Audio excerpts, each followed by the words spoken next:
So then, we are back with the more understandings from the Renewed Covenant, from the Aramaic English translation of the word. This translation comes from the existing manuscripts of the prophets of Israel, the prophets of old, from the time of the prophets of Yahweh, giving us then the understanding of the time of the end, and also indicating the prophetic shadows of the events to come.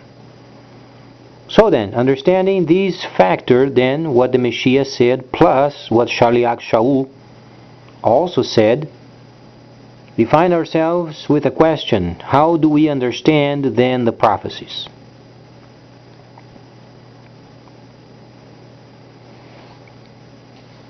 So the best place to find it is in then Hebrews. And Hebrews, as we understand, Shaul the Shaliach wrote for the Levitical priests, because the Levitical priests, they would service then the holy tabernacles, and then would be servicing the Messiah, while then receiving the updates. They began to read, and then they did understand the second tabernacle services. That's why you have Hebrews. Then we find in the 10th chapter sections of it related with the Torah. For in the Torah there are shadows of the prophetic of the events to come, prophetic events to come. So then, what do you understand of the Torah? Prophetic events, prophetic and Torah.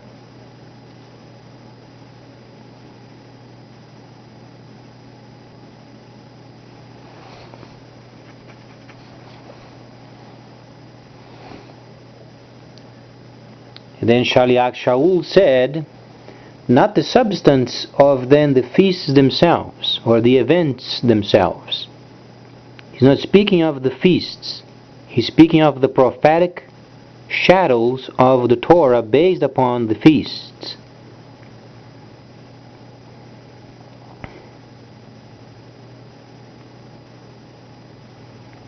How can we go any further if we don't understand the shadow prophetic events to come in the Torah?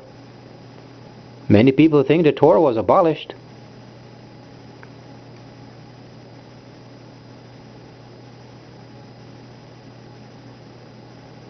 And the spiriting around with ideas of a Messiah outside of the Holy Tabernacles is lunacy. For in the Torah shows us then the tabernacle, or the tabernacles. That's what you find. Torah.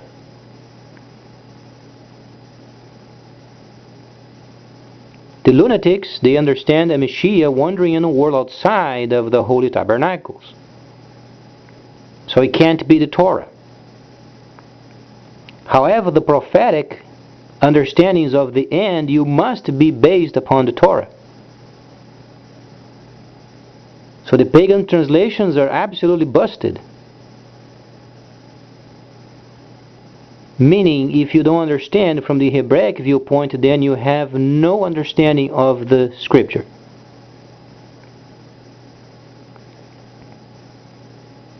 Thus, you understand, broad is the way then leading to destruction. Because the Messiah said. Because he knew in the future they would try to portray this Messiah outside of the Holy Tabernacles. But then Shaliach Shaul and the Messiah, they warned them, be aware of it. So then, that's the first. For in the Torah, there are then shadow prophetics of the events to come. Not the substance of themselves. It's not related with the feasts, but what the feasts represent. Then, for Thessalonians, there's a section over there you find then Shaliach Shaul explaining. However, you understand then Shaliach Shaul was explaining the Torah from the Hebraic viewpoint for Hebraic people, and most importantly to the Levites. We are not even set apart, neither Levites. This means our knowledge must increase by tenfold at least. So then we can understand what those mean.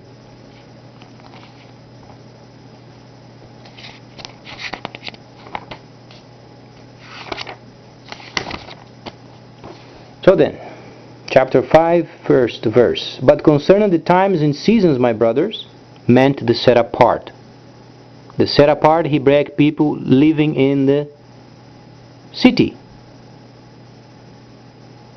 Because they were clustering and forming the city. But concerning the times and seasons, my brothers, you have no requirement for me to write to you. Do we understand times and seasons? Or do we want to understand times and seasons? Or do we want to go around and do the same crap as many centuries? We have only 40 years left before our economy breaks. So then if we launch another plan around the world, we are going to be busted. IMF already predicted.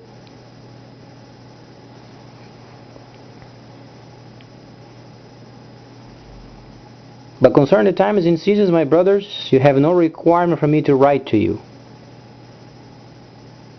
For you know, certainly, that the day of Yahweh so comes as a thief at night. What he's saying is you must understand times and seasons, because certainly you know at a day and hour where no person knows during the time of the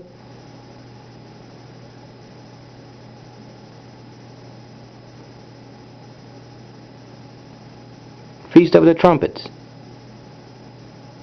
Widely known, but Shofar. Autumn Feast.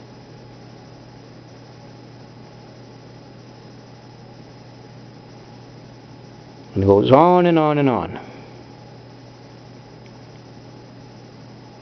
The Messiah said very precisely, they're going to be giving into relationships, mocking around, until the day that the prophecy expires. And we have only 22 years left maximum without a reduction.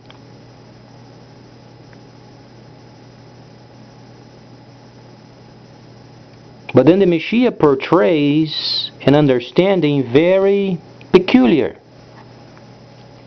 So then, Luke.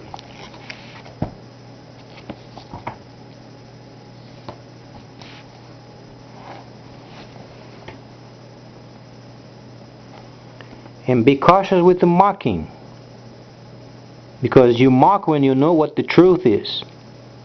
When you mock without the truth, then be very cautious.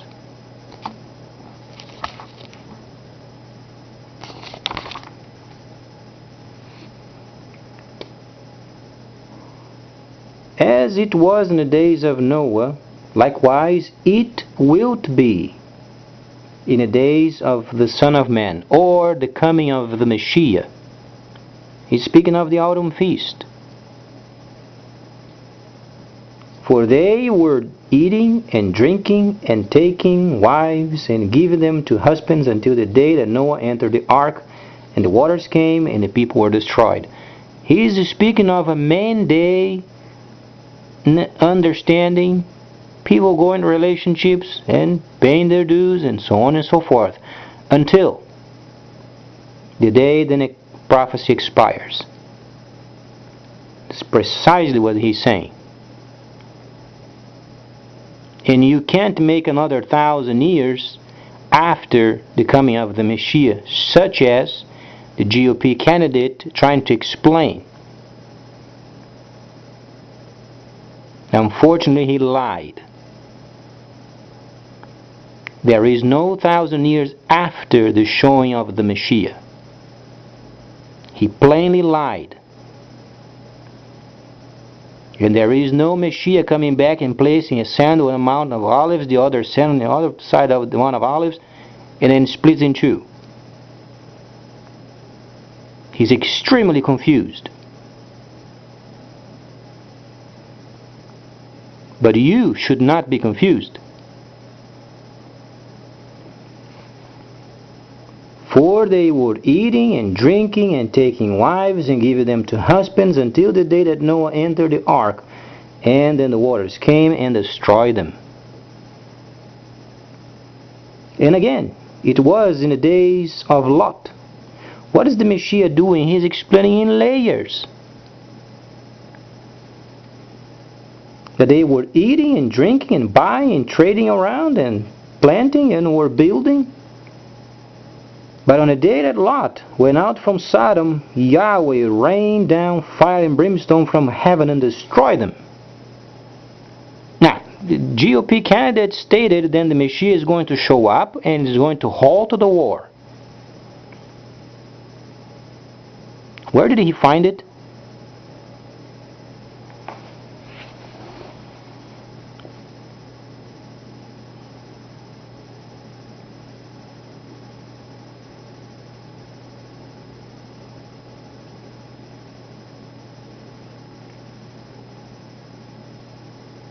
Because we Democrats, we might be sometimes sinful.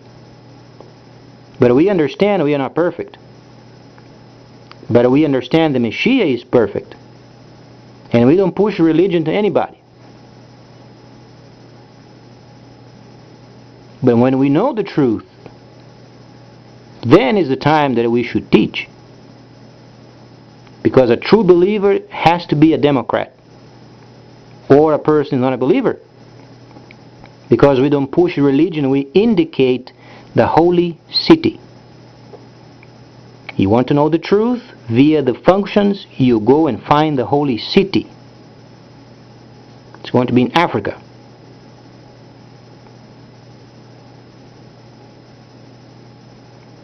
And Yahweh is very smart because there is 80% of production of coltan, extremely precious metal. Is in the very center of Africa. And that's precisely where the city is going to be at. The land of Cush. Yahweh in person is going to control the mineral riches of Congo. So the world would not join themselves and try then to savage Africa as they have done for centuries. Yahweh is smart.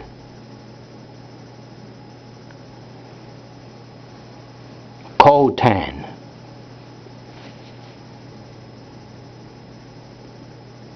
Read the scripture.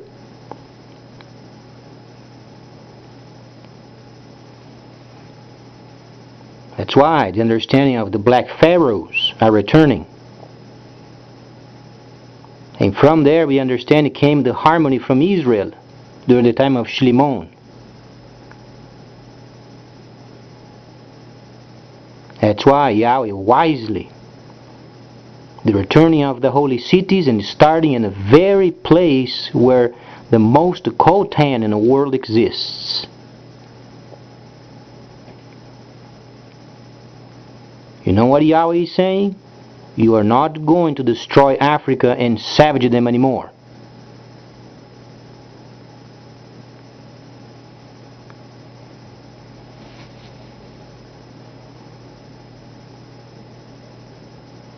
Coltan. Without coltan, no telephones. No mobile telephones. No computers. You can find a substitute, but then becomes bulky. Then more materials, then you don't have enough profit.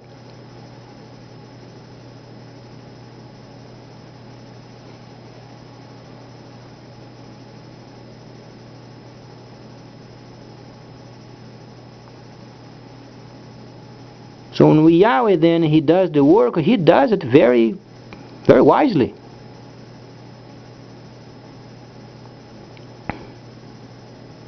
And this high technological era that we are living in, where the knowledge would increase and people would go to and fro, then Yahweh has decided to tabernacle amongst the fierce and a very part of the earth with the most coltan.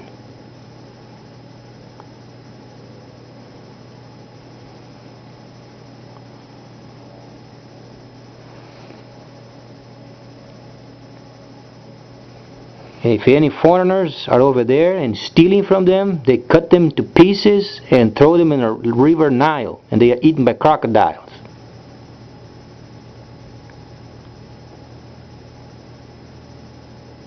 Or they can quickly exhaust the minerals from Brazil. Brazil also has some portions of coltan, but only around 20%.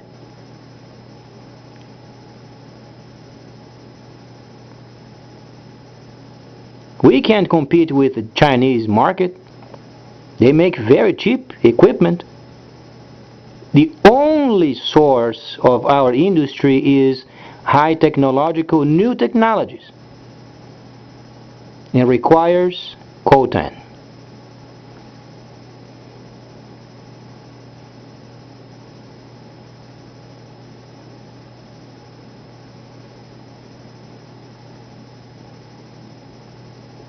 So do they want to push crap of religion upon people? They can go ahead. However, don't ask for coltan.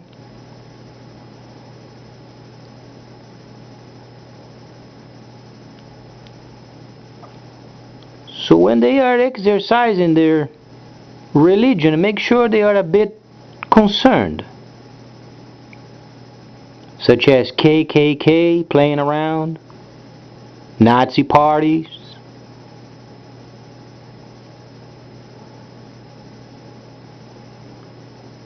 If the new president takes over and he then puts down the blacks, lesbians and gays and those people with unique relationships as secondary, and then he places his twisted religion upon them, then he's going to have a real problem.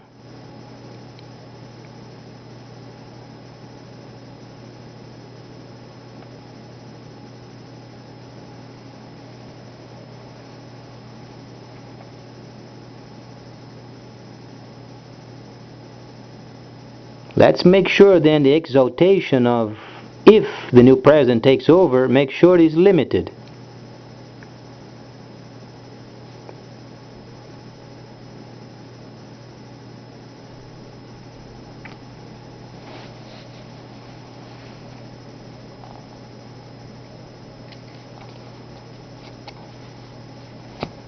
Some people these days do not even know what coltan is.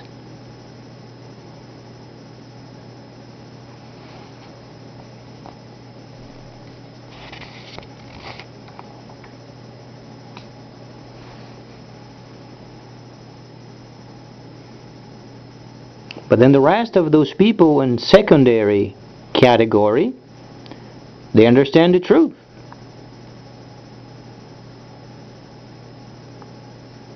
So what it would be like then for the other side teaching junk and those who are secondary then knowing the truth?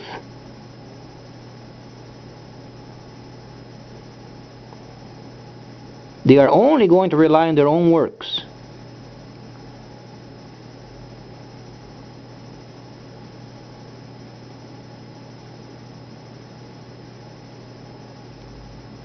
But they should never dare speaking of God.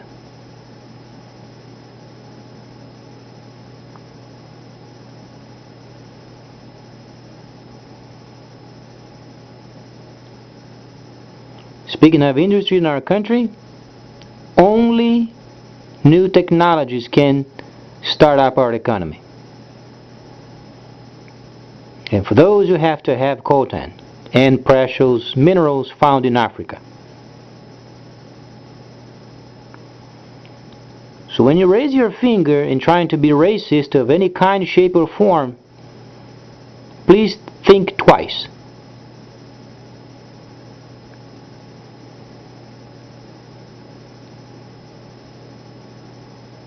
Not for my sake.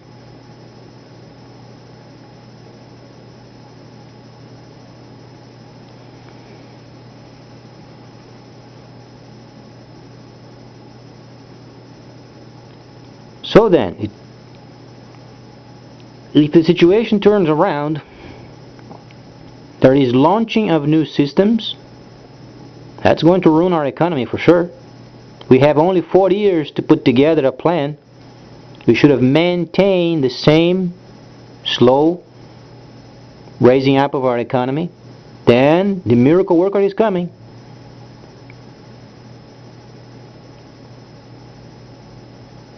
It's going to be religion. I'll have some sin in your life, and so on and so forth. You know the story. And then comes the truth of it, the reality. New technologies.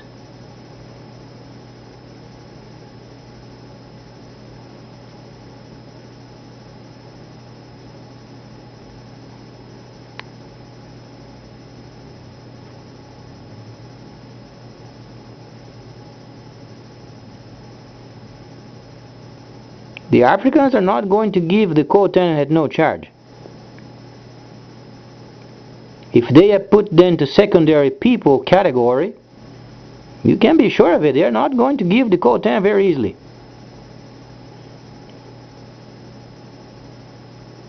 For some reason they are quiet. They came to realization. Yahweh is smart. That's why he wants a city of his over there. But they want to play scoundrels. They want the world to come together and they think they can save the world.